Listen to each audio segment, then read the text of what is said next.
this is an iHeart podcast. Guaranteed human. What happened to her?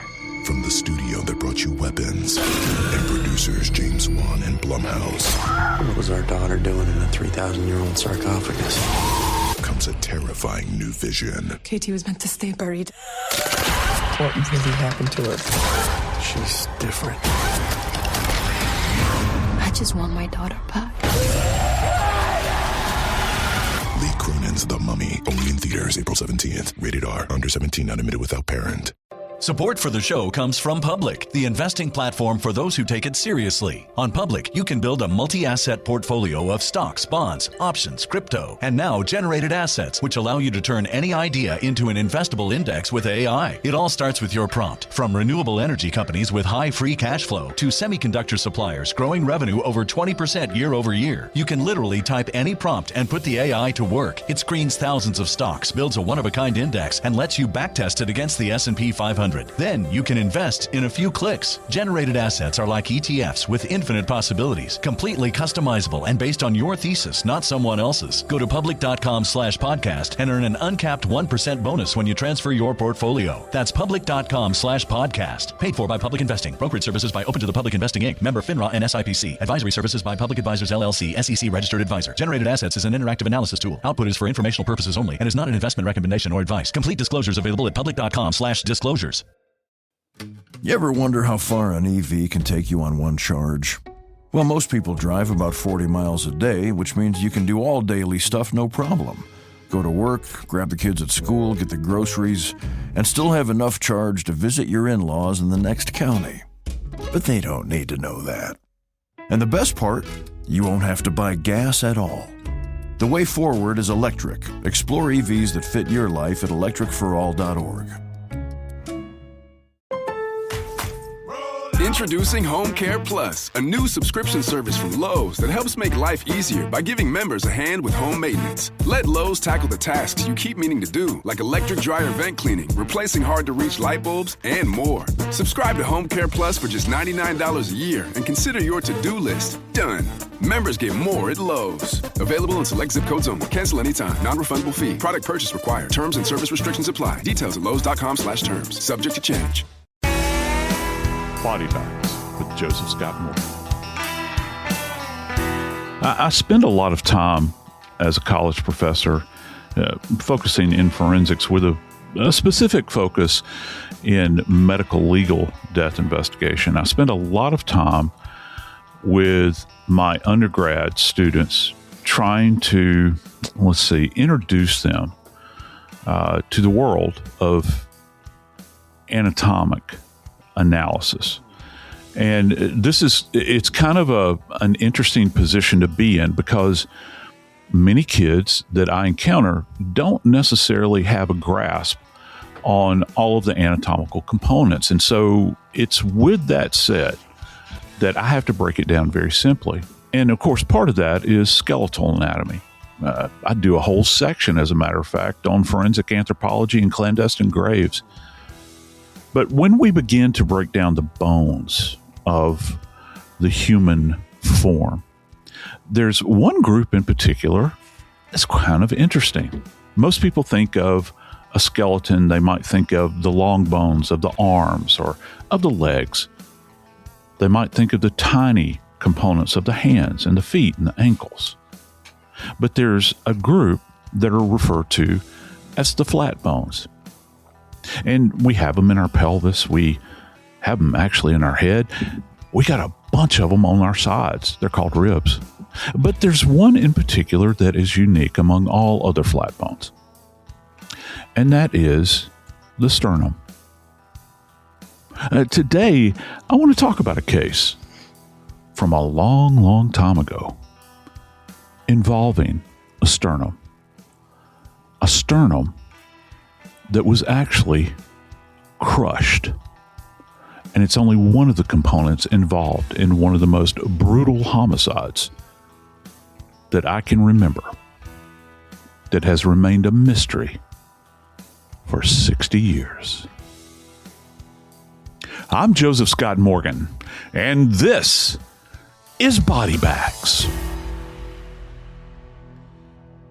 Dave, we get some whoppers, don't we? Wow. A lot of these cases that we come across, I like doing stuff that's currently in the news, and that is making headlines day in and day out. But I like to return to what I refer to as kind of my bread and butter, and a lot of that has to do with understanding forensics, and certainly if I can weave in history into a case that we're discussing, I think it makes it all the more interesting and intellectually stimulating. And today we've actually got one of those cases. I don't know if you agree with me, but yeah, I do.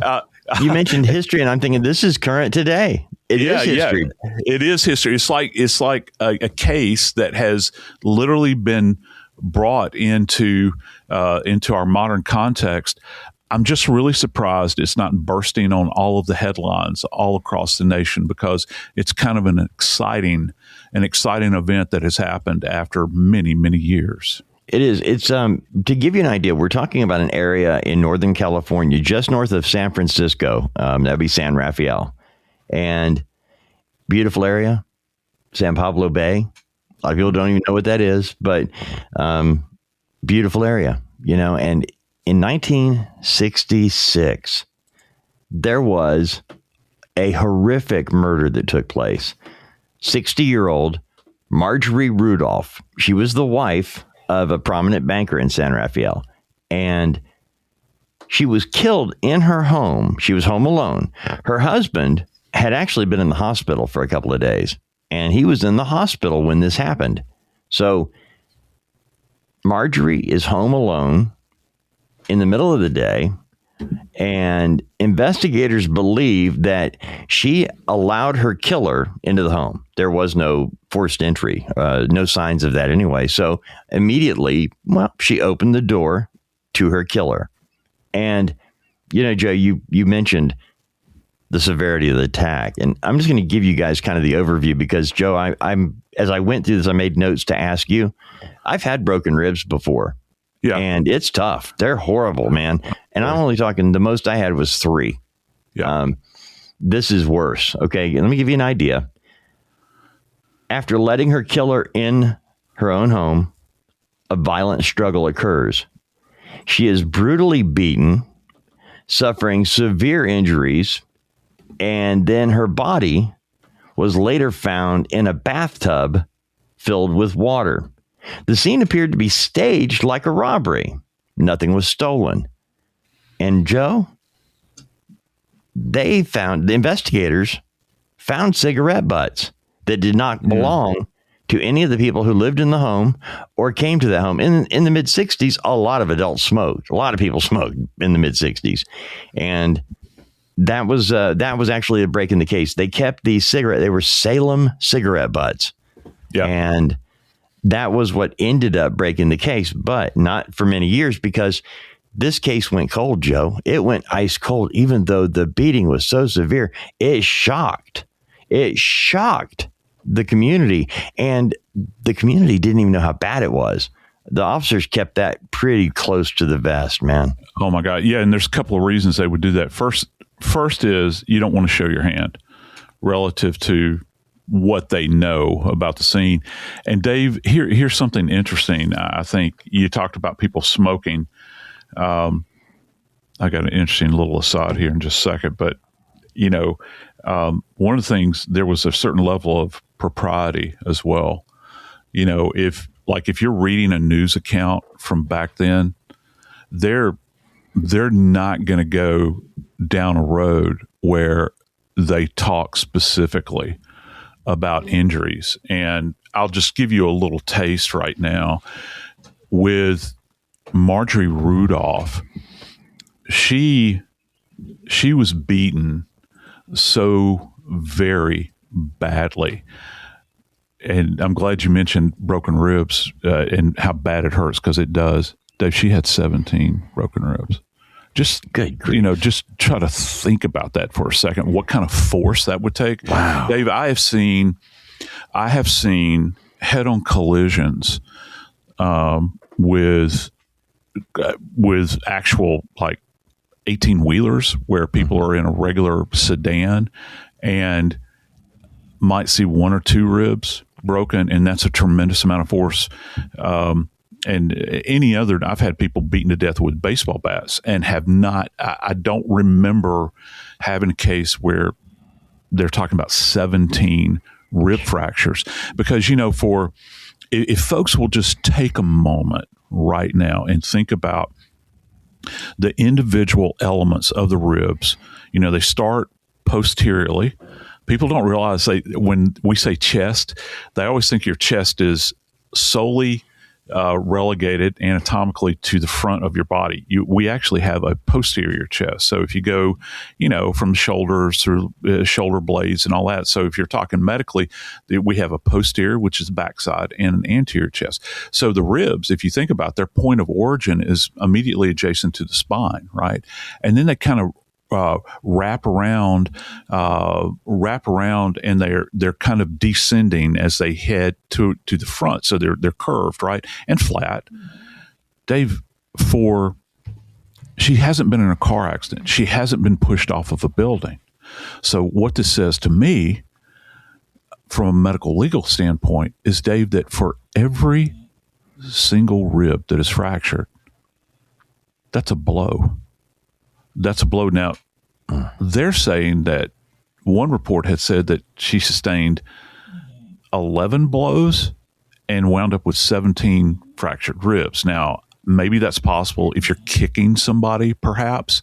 Mm-hmm. But, Dave, this would take the amount of energy that this would take, not just, we have the transfer of energy from, say, let's just say it's a foot, all right? Mm-hmm. A transfer of energy from the foot to the body, that's a transfer of energy. That is energy. But also the energy that is being expended by the perpetrator. Brother, how badly do you hate somebody? Wow. To do this? And Dave, I've only mentioned ribs. There's so much more here. So much more. Well, how did the water come into play, Joe? Because as I was looking through this and going back through the investigation and realizing that, okay, cigarette butts became a part of this case and they were saved. But that means something to me beyond the fact that there was an immense beating, because I don't picture somebody smoking a cigarette while they're beating somebody. I picture this individual smoking cigarettes while taking a break from beating. Does that make sense?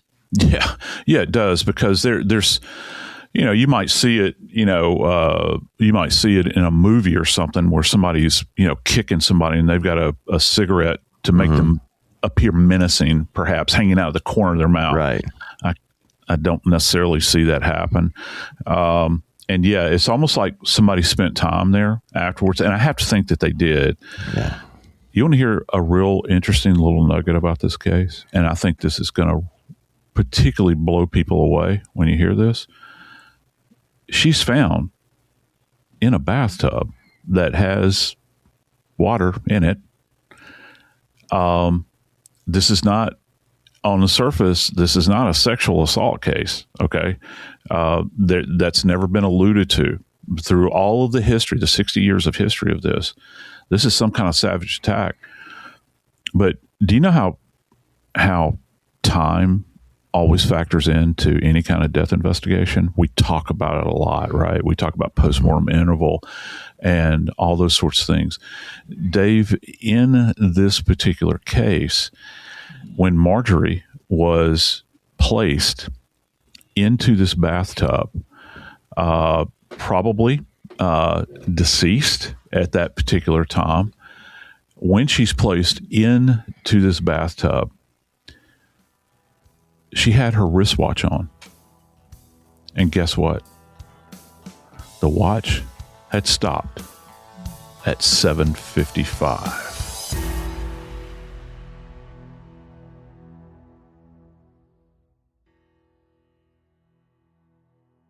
Support for the show comes from Public, the investing platform for those who take it seriously. On Public, you can build a multi-asset portfolio of stocks, bonds, options, crypto, and now generated assets, which allow you to turn any idea into an investable index with AI. It all starts with your prompt. From renewable energy companies with high free cash flow to semiconductor suppliers growing revenue over 20% year over year, you can literally type any prompt and put the AI to work. It screens thousands of stocks, builds a one-of-a-kind index, and lets you backtest it against the S&P 500. Then you can invest in a few clicks. Generated assets are like ETFs with infinite possibilities, completely customizable and based on your thesis, not someone else's. Go to public.com/podcast and earn an uncapped 1% bonus when you transfer your portfolio. That's public.com/podcast. Paid for by Public Investing. Brokerage services by Open to the Public Investing Inc. Member FINRA and SIPC. Advisory services by Public Advisors LLC, SEC registered advisor. Generated assets is an interactive analysis tool. Output is for informational purposes only and is not an investment recommendation or advice. Complete disclosures available at public.com/disclosures.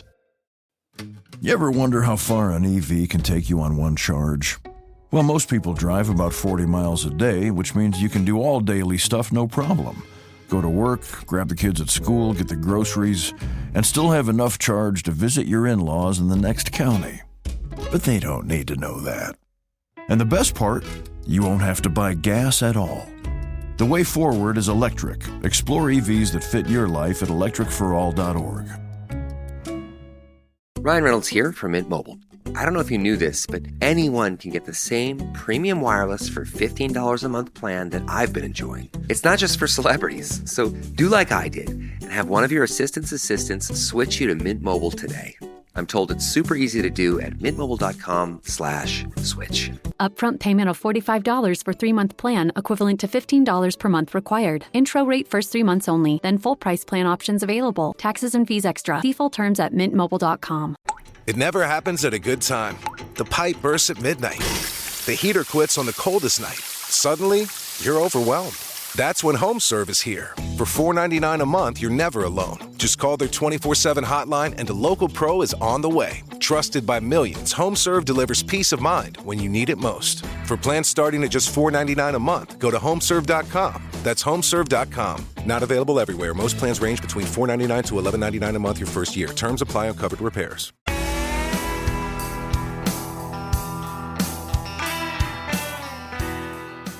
Dave, I got to tell you, man, when I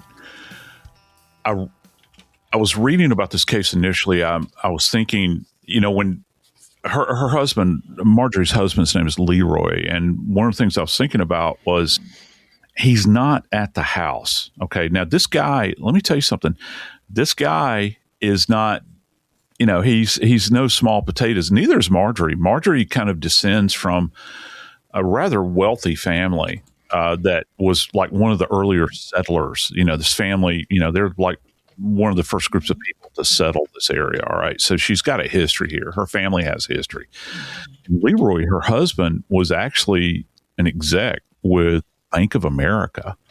But this is what had happened. Leroy had suffered a heart attack.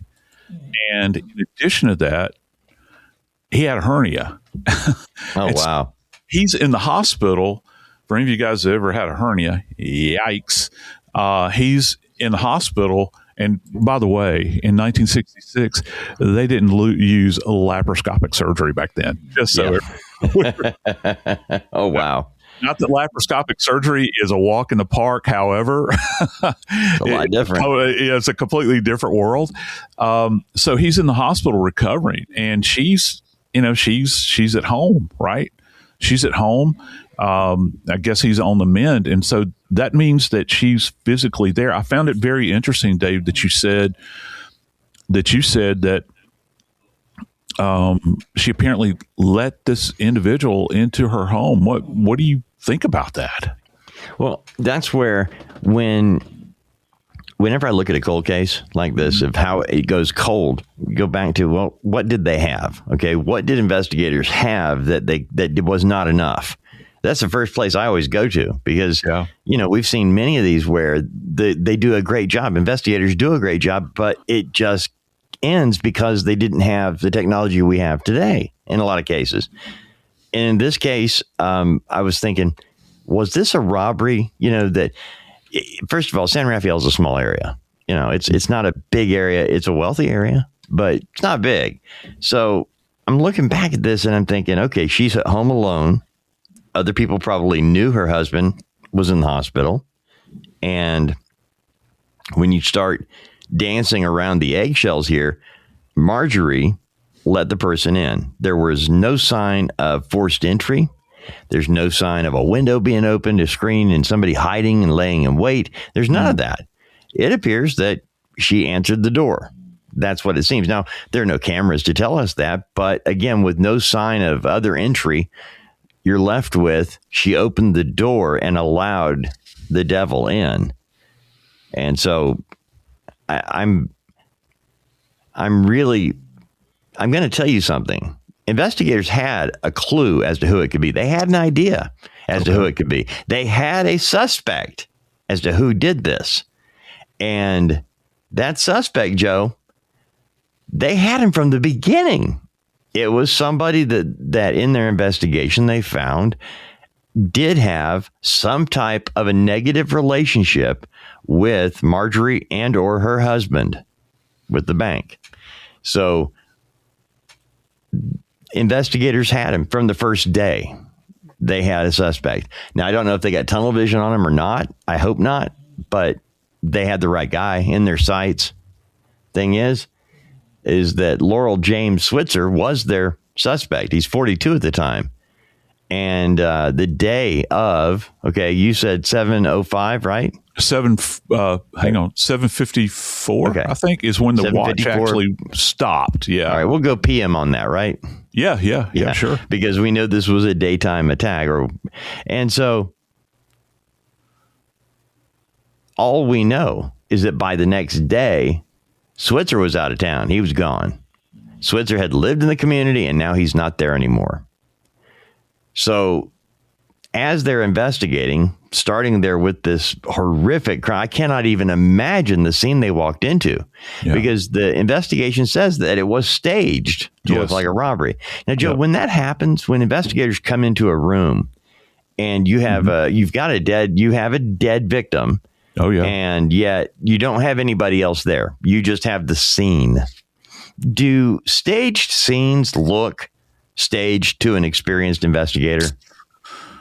Yeah, to a certain degree. And first off, you're shocked when you walk in. Okay. And let me frame this out a little bit. When you're talking about a staged scene that is staged to look like a robbery, most of the time it is made when you walk in. The reason it's so shocking is that it appears that this frenetic event occurred.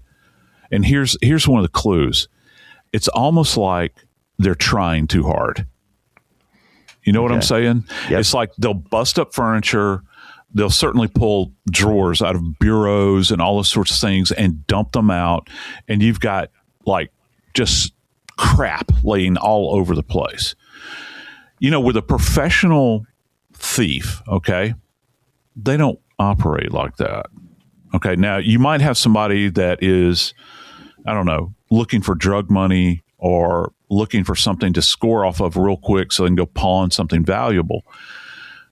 That could happen. But most thieves, Dave, I think the best thieves are the ones that you never know that they were there. You know, they can come into a place and they're going to, if they're like a professional, like cat burglar, you know, in the traditional sense, they're going to go very quickly. I mean, well, let me rephrase that, very smoothly. Right. They're not going to linger for a protracted period of time because they know what price there is to be paid. And they're going to be very methodical about this, you know, section of the house by section of the house. Okay. It's not going to look like a tornado has gone through there is what I'm saying. Okay. And then, all right, we've got a timetable here. A neighbor called, again, knowing that Marjorie's husband was in the hospital. It's 1966. Now, I was going to ask you about this, Joe, because my wife, bless her heart, when her mom was in the hospital, or when I was in the hospital for a couple times, that LaDonna wanted to be there the whole time. Yep. She did not want, to leave that individual alone. But it wasn't always like that. Nurses and things used to take care of it, and you had certain times, and that was it. But and so I kind of, when I first looked at this, I'm like, wait a minute. she's in for dinner at 5:30 because a neighbor calls, invites her over for dinner. And Marjorie says, "Nah, I'm already dressed for bed. I'm good." Yeah, I think she actually said, "I'm already in my robe." She did. And 60 years old in 1966. Yeah, in your robe, ready for bed. It's 5:30. Hey, I'm good with that. So we know that at 5:30 she's able to say, "I'm in for the night." And her husband's in the hospital. Now, if that was LaDonna would still be at the hospital. I'd be begging her to leave. Please leave. I got to rest. Yeah, Stop. Kimmy would still be there too. Okay. She'd be refusing to leave. Yeah. Right. And I finally had to tell her, anyway, we're all different on what we want when we're sick or don't feel well. Oh, yeah. In this case, back in the day, it wasn't like that. You didn't stay all the time at the hospital because you were in the way. And so at 5:30, Marjorie is at home. Her husband's in the hospital recovering. Neighbor invites her for dinner. Nope, already dressed for bed. So we know at 5:30, she's dressed for bed. Yet we also know at 7:55 p.m., her watch on her wrist stops. So sometime between 5:30 and 8 p.m., Marjorie let a killer into her home. Yep. That's a pretty tight timeline, Joe. Very, very tight. And that's what's so amazing, because we think about it in today's terms in the digital world that we live in, where we can track things, specifically, I don't know. I mean, a lot has been made of the Guthrie case with pacemakers but more particularly that Apple Watch, right? And so, and phones too. We talk about phones a lot nowadays. Dave, this was an analog world. Right. Let's just step back just for a second. There was no such. Now you could go to NASA and they had digital. They had digital things there, but we're still watching the clock with a hand spinning around. This is an analog world. And the fact that they were able to narrow this down back during that time, and this goes, and this is a thread through this whole case that, I'll mention further. This goes to good police work. I mean, where they're looking at every possible scenario here, and they're able to narrow it down. There are cases out there right now that are being investigated as you and I are speaking, and they won't be able to narrow a case down this far. Right. But when the police are examining this house and they're trying to, try to understand and interpret, why is all the stuff out on the floor? One of the things that they discovered, and this probably comes about later as a result of talking to Leroy, Dave, there was literally nothing missing, nothing of value. I mean, let's think about it. She was in the bathtub with her watch on. I mean, the person that had done this didn't even bother to steal her watch. There's no indication that this is a sexual attack. So what are we left with at that moment in time? What's the payout here? Because, for me, it just seems like that there's a motivation here that extends beyond anything that we might desire in the physical sense, money or some kind of, sexual gratification thing. This is something that, in my opinion, Dave, is completely fueled by rage. Wow. The investigation of this was so intense, Joe, because of the fact that the injuries to Marjorie were so severe. Mm-hmm. And when investigators didn't have an arrest right away, and didn't announce any, the one thing they announced, because the community was kind of freaking out, this is a 60-year-old woman married to a Bank of America executive. Come on. Yeah. And you don't have this under wraps yet. I was going back to, we know the timetable because at 5:30, her friend invites her over for dinner and she's already in for the night. But that, I'm guessing the same friend followed up the next day. Again, knowing her husband was in the hospital, a friend would reach out, checking on you. Hey, and when Marjorie didn't answer the phone, the neighbor goes over, knocks on the door. Marjorie doesn't come to the door. Right. The woman goes back to her house. She's sitting there thinking, this is just not normal for Marjorie. And this neighbor convinces her husband, would you go over there? Go, let yourself in. I can't get Marjorie on the phone. She wouldn't come to the door. And so the wife stays at the house and her husband goes and basically breaks in to Marjorie Rudolph's home. And it's the neighbor that discovers this horrific scene and calls police. And when police don't have it solved quickly, they actually tell the community, look, anyone arrested for anything is going to be given a lie detector test. We are going to hook you. It doesn't matter if you're a teenager who gets caught for smoking weed. We are going to hook you up to a lie detector test because we're solving this. And they announced that to the public to quell fears. But the police had that Spitzer in their sights. Laurel Spitzer, he was somebody that was already on the radar very quickly, but he had bolted town. He blew out of the way. Within 24 hours, he's long gone. And so as investigators are working on getting people together, he can't find him. They've only got these Salem cigarette butts behind, and yet they have this guy that's in their sights. And there's a couple of reasons. Spitzer, his dad was the fire chief in town, if I'm not mistaken. If I'm wrong, correct me. But so, back in the day, fire chiefs, police chiefs, they were part of the same family, the First Responders Club. Yeah. And those guys talked. So you've got the guy on your radar is the son of the fire chief.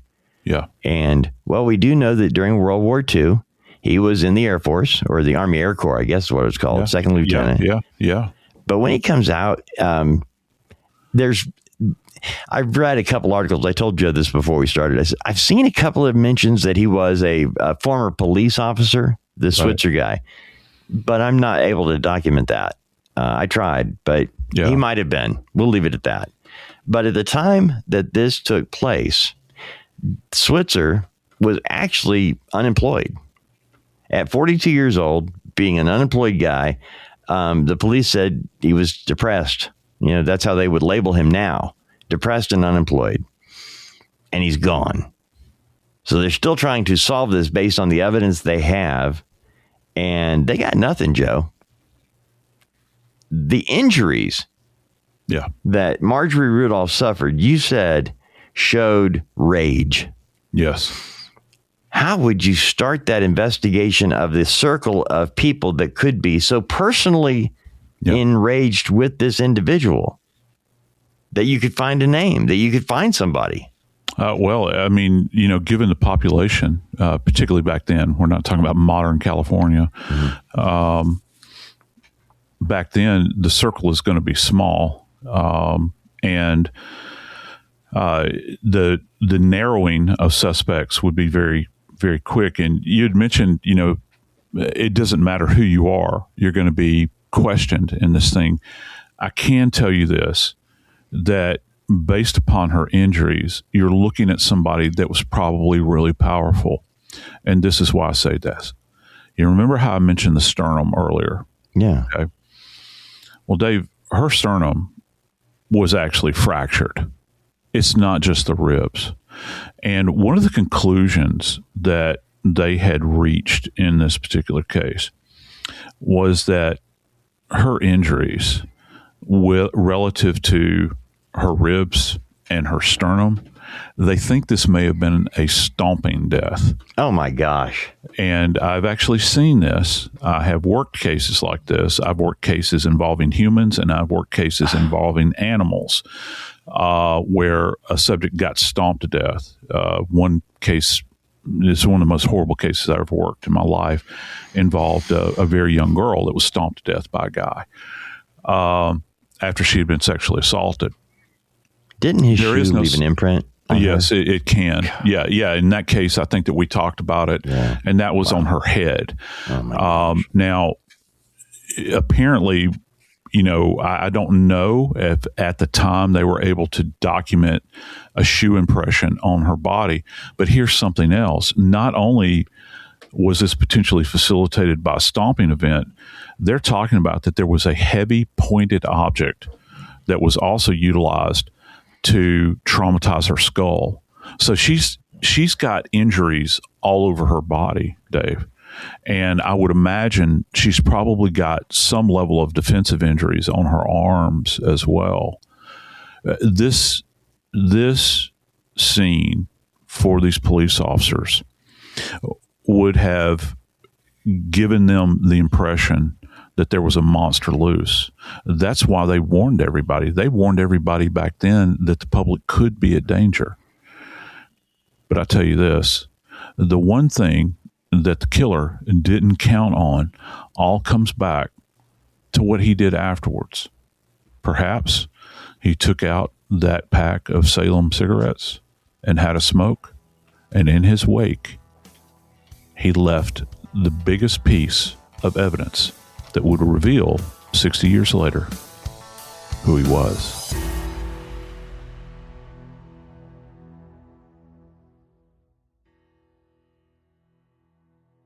Support for the show comes from Public, the investing platform for those who take it seriously. On Public, you can build a multi-asset portfolio of stocks, bonds, options, crypto, and now generated assets, which allow you to turn any idea into an investable index with AI. It all starts with your prompt. From renewable energy companies with high free cash flow to semiconductor suppliers growing revenue over 20% year over year, you can literally type any prompt and put the AI to work. It screens thousands of stocks, builds a one-of-a-kind index, and lets you backtest it against the S&P 500. Then you can invest in a few clicks. Generated assets are like ETFs with infinite possibilities, completely customizable and based on your thesis, not someone else's. Go to public.com/podcast and earn an uncapped 1% bonus when you transfer your portfolio. That's public.com/podcast. Paid for by Public Investing. Brokerage services by Open to the Public Investing Inc. Member FINRA and SIPC. Advisory services by Public Advisors LLC, SEC registered advisor. Generated assets is an interactive analysis tool. Output is for informational purposes only and is not an investment recommendation or advice. Complete disclosures available at public.com/disclosures.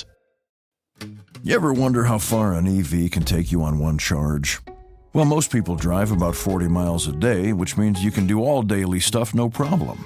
Go to work, grab the kids at school, get the groceries, and still have enough charge to visit your in-laws in the next county. But they don't need to know that. And the best part, you won't have to buy gas at all. The way forward is electric. Explore EVs that fit your life at electricforall.org.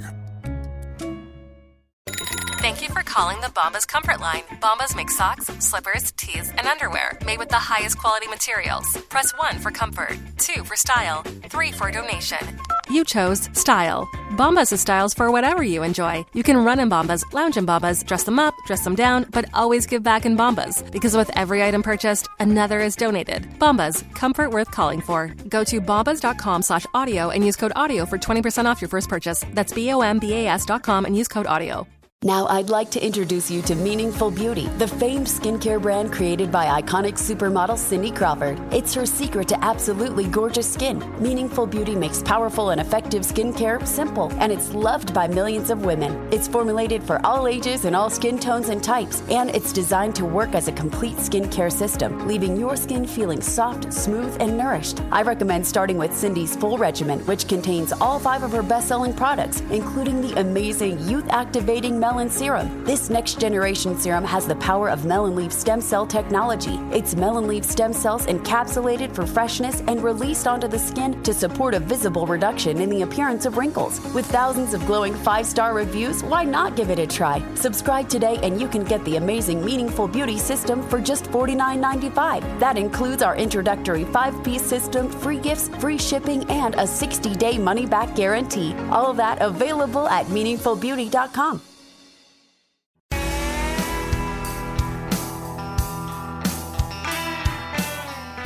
My granddaddy was a lover of tobacco. He chewed tobacco, he smoked tobacco, and he did not like to buy cigarettes. He would sit outside in the yard on Sunday evenings, and he would hand roll all of his cigarettes, and he would put them into a cigarette case. And it was an amazing thing to watch as a small child. He'd have that, you remember the old, the old joke, do you have Prince Albert in a can, when you need to let him out? Right. He had Prince Albert tobacco and he had all of his rolling papers, and he would sit there, and the fact that he could do that so quickly and just knock them out. And he would set up all of his cigarettes for the week. Wow. Well, when you're rolling your own cigarettes, or you could buy them and you still can today, they have no filters whatsoever. Right. And I think a lot of people that are interested in history, and for me, it's kind of very esoteric. I'm thinking, well, when did cigarette filters pop up? Well, somebody first invented one like back in the 1920s, I think, but they didn't really go into widespread production until roughly the mid 1960s, where that was an option you could have. Oh, wow. They started appearing in the 1950s, really, but we're talking 1966. And at the scene, Dave, they were able, and this is kind of fascinating, at the scene, they were able to recover these cigarette butts that you had mentioned. I've heard cigarette butt and I've heard cigarette butts, plural. Hard to know, but this I do know. When a filtered cigarette is created, it's layered. It's layered with a variety of materials that it's basically kind of a cellulose fiber. Which is a plant-based fiber, and it's just kind of laid in. When you crack one of these things open, it kind of looks like insulation that you would find in your ceiling. It's got that kind of color to it. But the thing about it is that as you take a cigarette and place it to your lips, guess what you're doing? Well, you're literally inoculating that filter with your saliva. People don't think about that, but the next time you're walking down the street and you see a cigarette butt laying on the side of the ground, just think, everywhere I'm looking, there is somebody's DNA that is laying at my feet, where this thing has been crushed out. You find them in, somebody's got a ledge that's got an old Coke can, and they've got cigarette butts that have been crushed out in there. It's just laying on the ground. So what they did not realize, the police back in 1966, they felt like that a cigarette butt would have value. Now, what we understand is that Marjorie and Leroy Rudolph did not smoke Salem cigarettes. Okay. They smoke cigarettes, but that's not their brand. Okay. Everybody has their particular, affectations, yeah. I guess. Right. Salem is a menthol cigarette. Okay. Mm-hmm. And so when you walk into a house and you're a cop and you're recovering evidence, if you find like a Salem cigarette, one of the common questions back then probably would have been, if you've got a principal that you're speaking with, hey, what brand of smokes do you use? What brand of smokes do you use? What is it that you like to smoke? And, that's something pretty quickly you can check off the list. Do you have any friends that may have, and I can just see this in my mind, Dave. They're probably holding the cigarette in their bare hands. In their bare hands. They would not probably have been wearing gloves. They're holding it up and they're looking at it and they're saying, wow. Do you smoke Salem cigarettes? And of course, the husband, by the time he recovers, they're speaking with him. No, we don't smoke Salems. We smoke, I don't know, Pall Malls or Camels or whatever the case might be. I'm glad you brought that up because that actually is, they had 3 cigarette butts. Okay, great. 3 Salem cigarette butts. And that's why in my head, I was trying to think of, all right, I could see having one, if you're let in and you're there as company or whatever, and you're smoking a cigarette, I get that. But 3? Okay. Let me go back real quick to the Spitzer guy that was the person police zeroed in on in the first days of this investigation. Because, well, first of all, as you said, Leroy Spitzer was in the hospital. Leroy Rudolph was in the hospital. Marjorie Rudolph is at home alone. Well, the Rudolphs and the Spitzers, they knew one another. They were Laurel Spitzer wife worked for Leroy Rudolph. Okay. The Rudolphs and the Spitzers, there was a problem. They knew each other because Spitzer's wife works for Leroy Rudolph, but there was some problem there. Don't know what it was. No clue. So when police went to meet with Spitzer, hey, got to find out where he was. We know there's a relationship here. They go to Spitzer's wife. And hey, you know about Marjorie being killed. Tell us, where were you last night, kind of thing. And where's your husband? We need to talk to him. Well, she tells police her husband left at 6 p.m. on February 1st. And he hasn't come back yet. I don't know where he is. Well, Marjorie Rudolph was killed between 5:30 p.m. and 7:55 p.m. on February 1st. So Spitzer's wife now identifies he left their house at 6 p.m., has not been back. So now we've got a shorter timeline, Joe. 6 p.m. to 7:55 p.m. for Leroy Spitzer, or for, Laurel Spitzer, for him having that opportunity. So now the police have their suspect. They know, we don't know where he is. We know he left his house at 6 p.m. We know that Marjorie was killed during the time period. And yet we've got these 3 cigarette butts and a stage scene. By the way, Joe, I was looking over that stage scene and looking at what the police had said about it. Yeah. There was blood all over that house. There was blood spatter everywhere. It was like he beat her around the house until, then that's why when you said stomped, I was picturing the 60-year-old woman in fear of her life, getting beaten, getting hit, all over, running. I can picture this guy hitting her with a metal object on the head, or whatever it was. It's just, with a point on it. Yes, with a point on it. They made a point of that. Yeah, yeah. I mean, my gosh, Joe, how horrific. How much worse do you get from a beating standpoint? A 42-year-old man, yeah, and a 60-year-old woman. Come on. Yep. This is worse than it. Every page you turn, it gets worse. Yeah, it's the stuff of nightmares. And again, going back to this idea of motivation. But at the end of the day, the police, for whatever reason, they could not close the door on the case relative to Spitzer. And, I guess, from my perspective, one of the big tells here, the reason they couldn't close the door on this case, and the reason it has remained unsolved now for 60 years, is that within 8 days of Marjorie Rudolph's murder, Spitzer deprived the rest of us of his presence. He took his own life. So, they didn't, obviously have the advantage of DNA. But what they did have the advantage of was good sense. Because if you can imagine this, those 3 filtered cigarette butts have been retained all of these years.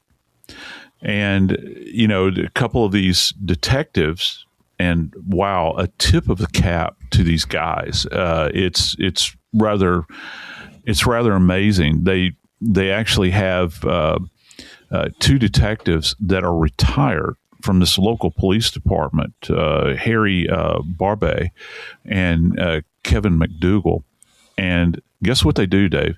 They volunteer their time in retirement to come in and work on cold cases.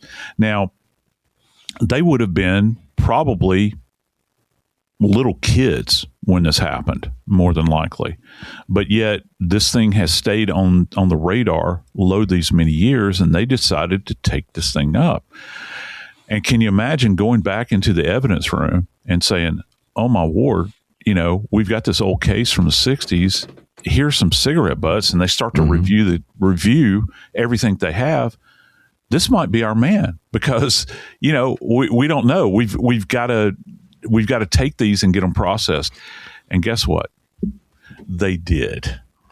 And of course, where this is going. It goes all the way to the Woodlands, Texas. It goes to our good friends at Othram Labs down there, because they were able to take these cigarette butts, and David Middleman and Kristen Middleman and their team at Othram were able to actually extract DNA material from these cigarette butts that had been crushed out on that scene so many years ago, while this woman probably lay there in that bathtub, a busted watch and a busted body and a husband that was in a hospital bed that couldn't protect her. They collected those cigarette butts and they held on to them for all these years. And Othram was able to go in there and actually build out a familial profile. And guess who it came back to?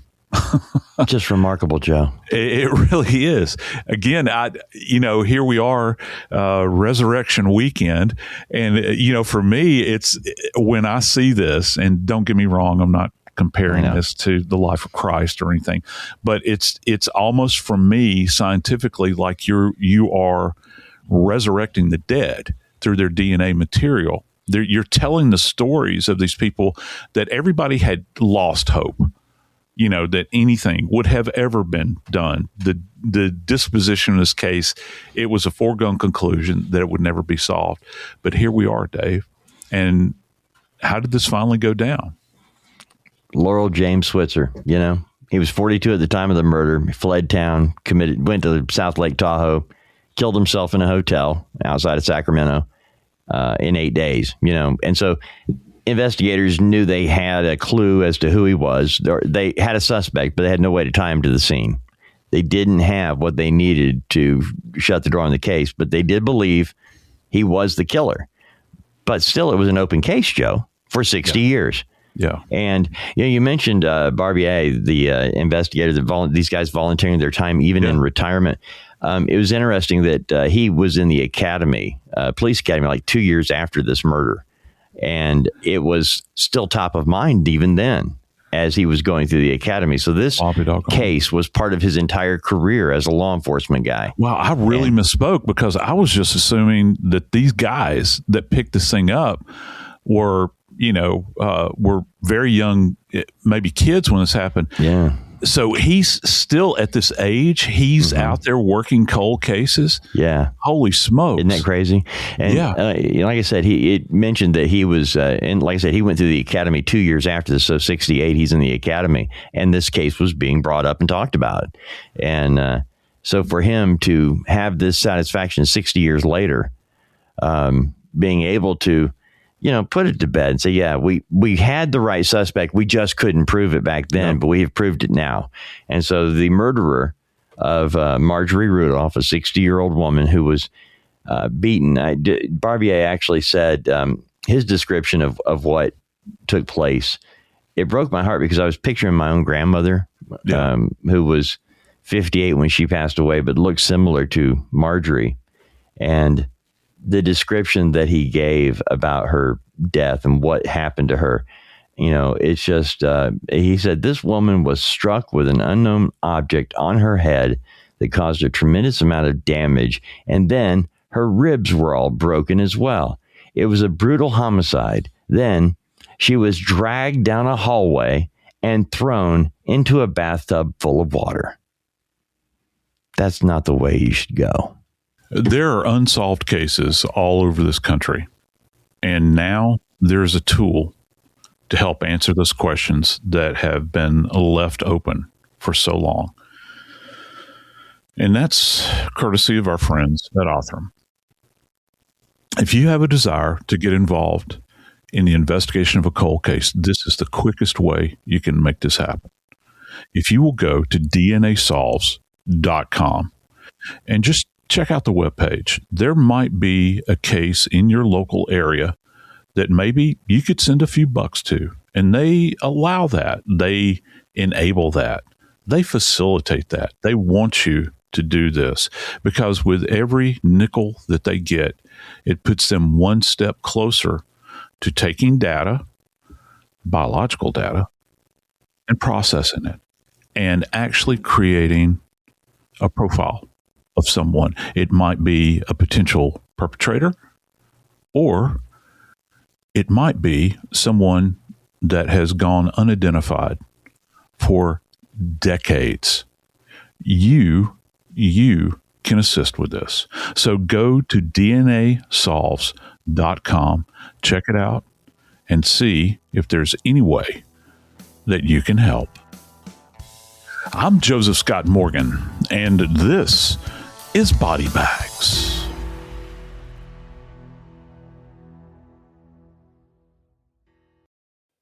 You ever wonder how far an EV can take you on one charge? Well, most people drive about 40 miles a day, which means you can do all daily stuff no problem. Go to work, grab the kids at school, get the groceries, and still have enough charge to visit your in-laws in the next county. But they don't need to know that. And the best part, you won't have to buy gas at all. The way forward is electric. Explore EVs that fit your life at electricforall.org.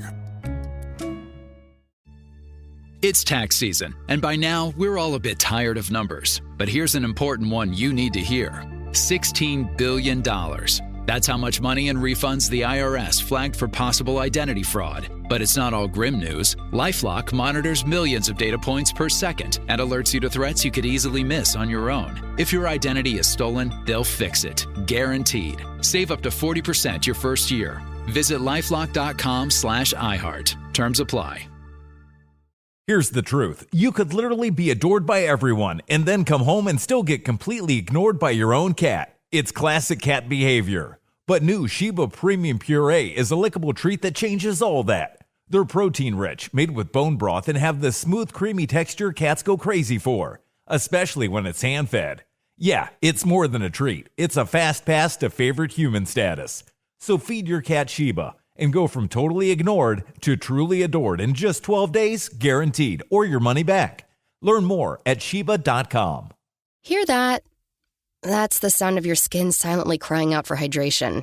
Luckily, Dr. Teal's has just the thing to get you glowing in no time. Meet Dr. Teal's Skin Renewal Deep Hydration, made with a proprietary triple magnesium complex, plus skincare actives for 50% improved skin hydration after just one bath. The words dry and dehydrated are about to be wiped from your vocabulary. Find Dr. Teal's, all dressed in blue, in your local bath aisle. Dr. Teal's. Yep, you needed that. This is an iHeart podcast. Guaranteed Human.